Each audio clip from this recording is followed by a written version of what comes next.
Alors nous voici un champagne à côté d'Épernay, à Ailly, et je vais vous faire découvrir une maison de champagne. Suivez-moi. Donc nous voici chez Bilkar Salmon. Donc on va avoir une visite un peu privilégiée avec Jérôme Lafouche qui va nous présenter la maison, les caves souterraines. Allez, on y va!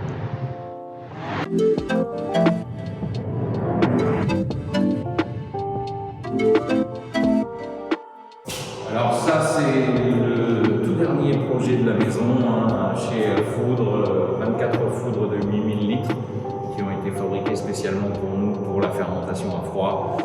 Ils sont tous thermorégulés individuellement par l'intérieur. Ah ouais. Qui reprennent le goût de la maison.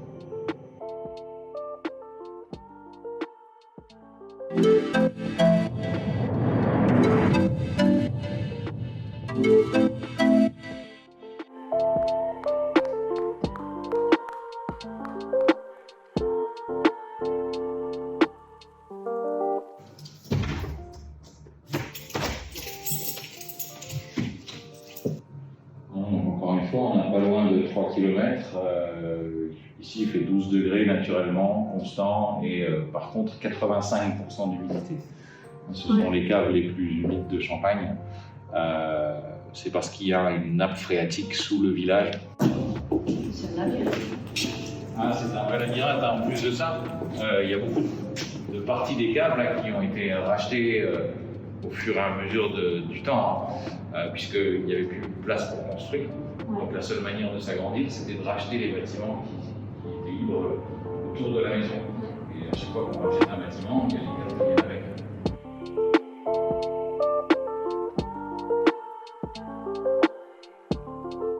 Vous voyez par exemple, ça c'est une partie de cave qu'on a rachetée avec les bâtiments qu'il y avait au-dessus. Okay. Celles-ci, elles sont très anciennes, on ne sait pas trop, 16e, 17e. Mais c'est impressionnant tout ce qu'il y a en fait sous terre. Ah oui, oui, en Champagne, il y a rien qu'en dessous d'Épernay, il y a plus de 100 km. Et je pense qu'au total, on doit être à quasiment 400 km sur toute la Champagne.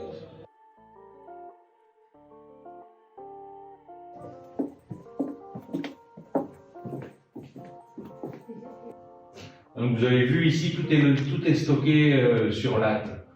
Ça se perd, il n'y a plus de formation. C'est un vrai savoir-faire de monter un tas de bouteilles comme ça, d'entrailler sur latte. Malheureusement, il n'y a pas de formation pour ça. Non. Et donc sur chaque tas de bouteilles, ça s'appelle un planchot. Et sur le planchot, la première ligne, c'est ou le code interne du vin, comme ici, ou le nom de la cuvée dans d'autres maisons. Ensuite, on a la date de tirage. Donc là, juillet 2011, ça veut dire que ça, c'est du vin de 2010, embouteillé en 2011. Et on avait 25 920 bouteilles dans le tas au départ. On voit qu'il y en a eu de prises depuis. Alors la prise de mousse, la deuxième fermentation alcoolique, elle démarre dans les bouteilles au bout d'une semaine en cave et elle va durer de 6 à 8 semaines. Donc, pendant ce temps-là, on va à nouveau avoir une fermentation alcoolique, donc des levures qui mangent du sucre, qui se transforment en alcool et en gaz carbonique. Seulement cette fois-ci, le gaz ne peut pas s'échapper. Du coup, il se redissout dans le vin et on obtient un vin effervescent. Et quand il n'y a plus de sucre à manger,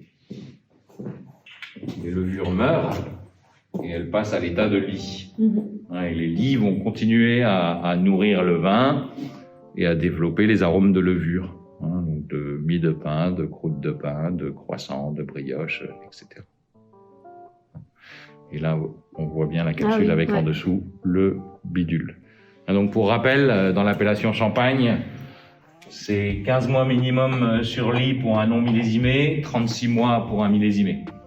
Chez Bilkar Salmon, on garde les non millésimés sur lit au minimum 3 ans pour le rosé non millésimé et jusqu'à 8 ans pour la cuvée brute sous bois. Et après pour les millésimés, c'est au minimum 8 ans et le temps qu'il faudra pour que ça arrive à maturité. Si ça doit prendre 15 ans, 16 ans, ça prendra 15 ans, 16 ans. On n'a pas peur de ne pas avoir de champagne millésimé sur le marché. Tant que ça n'est pas prêt, ça ne sort pas d'ici. En même temps, on a la possibilité de faire ça parce que la maison est indépendante. Donc on fait 80% du remuage en gyropalette. On continue à le faire manuellement, surtout pour garder le savoir-faire et la tradition le plus longtemps possible. Et ce qui est fait manuellement, c'est les demi, les magnums, les Jéroboam et les cuvées éphémères, les rendez-vous. Donc là, vous avez quelqu'un attitré qui s'occupe que de ça. Ouais, les deux personnes qu'on a vues, qui étaient dans l'autre couloir là-bas, eux, ils font pas que ça, mais ils font tout le travail de cave. C'est-à-dire l'entrayage, le remuage, toute la gestion des mouvements de bouteilles, des manipulations. Pour le remuage manuel, d'abord on va secouer les bouteilles, ensuite on les pose sur le pupitre comme elles sont là. Ça a été posé le 7 octobre. Ça repose comme ça au moins 15 jours et après on commence le remuage. Donc la première semaine, c'est un quart à droite tous les jours, la deuxième, un huitième à gauche, la troisième, un tour complet à droite, et après on repart dans l'autre sens, un quart, un huitième, un tour. Et à chaque fois qu'on tourne la bouteille, on la pousse légèrement vers l'intérieur. Et le trou fait que, la forme du trou fait qu'à chaque fois qu'on pousse la bouteille, elle bascule vers l'avant pour se retrouver la tête en bas. Les remueurs font 8000 bouteilles heure, 5 heures par jour, et il leur faut en moyenne 6 semaines. La machine le fait en 7 jours.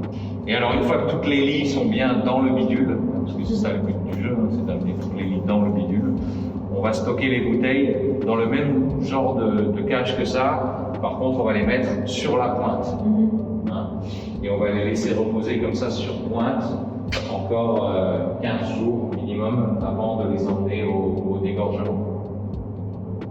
Alors notre ligne de dégorgement principale, elle est complètement automatisée. Il y a un robot qui va venir chercher les bouteilles dans les cages et les descendre la tête en bas dans un bain de glycol à moins 25 degrés pour congeler 4 cm du bout. Ça va emprisonner le bidule avec les lits dans un glaçon. Ensuite, le robot met les bouteilles la tête à l'endroit sur la ligne. Elles passent dans une machine qui les incline à 60 degrés juste avant de les décapsuler. Et donc, avec la pression interne, le glaçon est expulsé et le champagne est propre. On va en profiter à ce moment-là pour ajouter la liqueur d'expédition, qu'on appelle aussi la liqueur de dosage. Là, chez nous, c'est un mélange de vin de champagne avec du sucre. Et ça, c'est la nurserie. La nurserie, c'est l'endroit où on garde les vins vraiment très très spéciaux qui nous servent à préparer ces liqueurs de dosage. Là, on a 51 vins différents, auxquels on va essayer de trouver celui qui s'adapte le mieux à tel ou tel cuvée. Une fois qu'on a choisi le vin, on choisit la quantité de sucre. Et la quantité de sucre va déterminer le type de champagne. Donc, une fois que cette liqueur de dosage est ajoutée dans la bouteille, une machine vient mettre le bouchon final et le muselet. Entre le moment où la bouteille est congelée et refermée, c'est moins de 24 secondes. Ce soit très rapide, que le vin soit le moins possible en contact avec l'oxygène. Ensuite, on va légèrement secouer les bouteilles pour mélanger un peu tout ça. Et chez Bilkar Salmon, nous, on va les reboucher à plat et on va les laisser reposer encore 6 mois minimum pour les non millésimés et 1 an minimum pour les millésimés avant habillage et expédition. Le brut rosé non millésimé reste 3 ans sur lit, mais en fait, entre le moment où il est mis en bouteille et le moment où on va le commercialiser, c'est 4 ans, 4 ans et demi.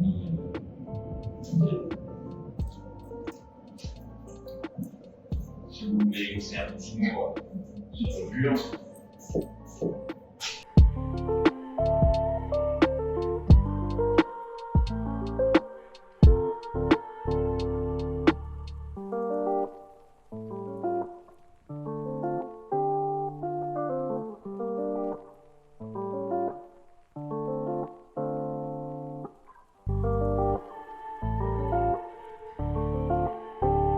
Malheureusement, le musée, il ne démarre qu'en 1945. La maison a été occupée, utilisée par les nazis pendant la Deuxième Guerre. Du coup, on n'a plus rien d'avant 1945.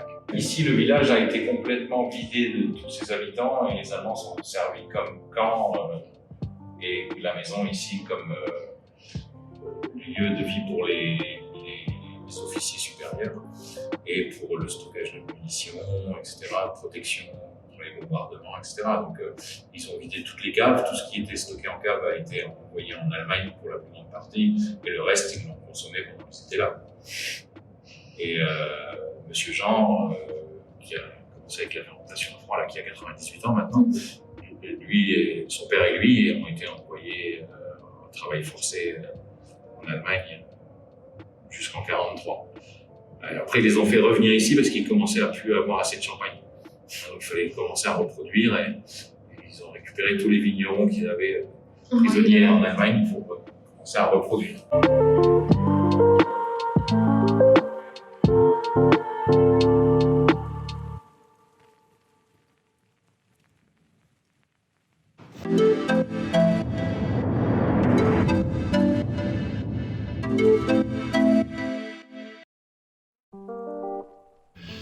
Les agrumes, la poire, la pomme, plutôt en fraîcheur, il n'y a pas de notes de beurré, de gras. C'est légèrement toasté, mais vraiment très légèrement. On est vraiment plutôt sur le fruit.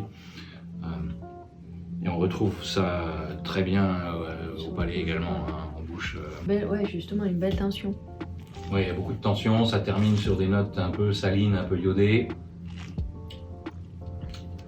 Ça fait saliver, hein, c'est sapide. Ouais.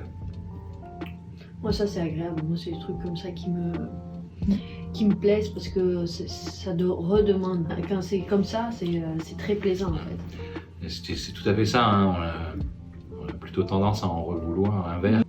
Mais du coup, au niveau de la vigne, justement, c'est travaillé comment? Ah, c'est vrai qu'on n'en a pas parlé, Ouais. j'ai oublié tout à l'heure. Alors, sur les 200 hectares, il y en a 15 qui sont en bio. D'accord. Qui sont en cours de conversion, il reste encore 1 an. Et le reste est en viticulture raisonnée et durable. On est certifié viticulture raisonnée et durable et à haute valeur environnementale. D'accord.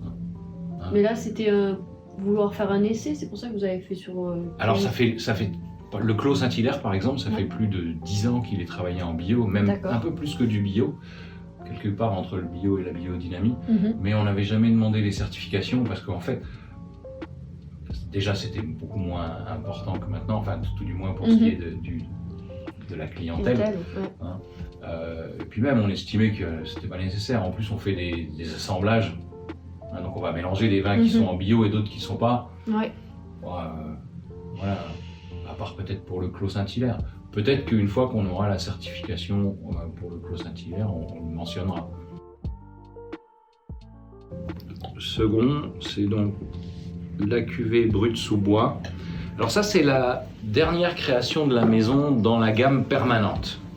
Je ne parle pas des rendez-vous. Dans la gamme permanente, c'est la dernière création. C'est un champagne non millésimé qui est vinifié à 100% en barrique. Un assemblage des 3 cépages à part égale, à peu près un tiers de chaque. 70% de l'année de base et ensuite 30% de vin de réserve, pareil d'une Solera de 6 années. On est à 7 grammes de sucre et celui-ci peut rester sur lit jusqu'à 8 ans. D'accord. Au moins 5 ans et jusqu'à 8 ans. Donc là, forcément, on va avoir plus de complexité. On est des notes plus épicées, plus toastées, plus fumées, grillées. Les arômes de fruits sont plus mûrs. C'est plus sur la tarte aux poires, la pomme tatin, des choses comme ça, l'ananas rôti. J'aime bien cette profondeur qu'on a en fait, cette impression là qu'on a au nez, c'est très agréable.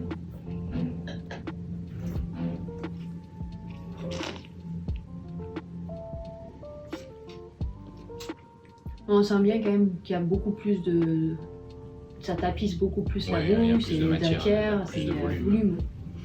Et en même temps, c'est un vin qui est vinifié à 100% en barrique. La trame, elle reste droite, c'est tendu, ça termine sur la pomme verte. Pareil, encore une fois, c'est notes un peu salines, un peu iodées. Voilà, ça, des légers amers, des tanins du bois, mais comme encore une fois, c'est des barriques qui ont 15-20 ans d'âge moyen, c'est léger. C'est aussi marrant le travail qui a été fait sur la bouteille en fait. Alors en fait, c'est du bois.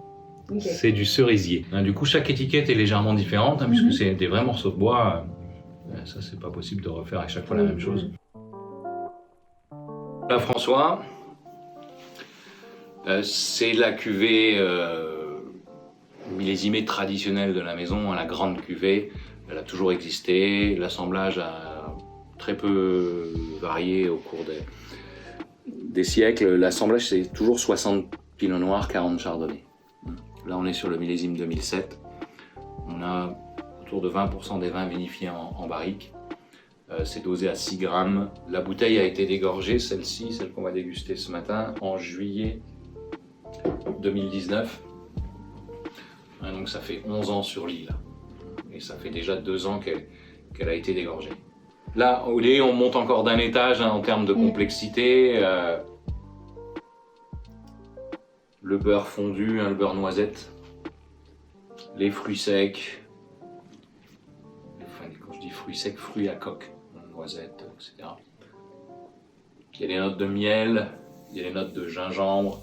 Les notes fruitées, c'est plutôt le citron confit, la mirabelle, la figue. C'est un peu poivré aussi.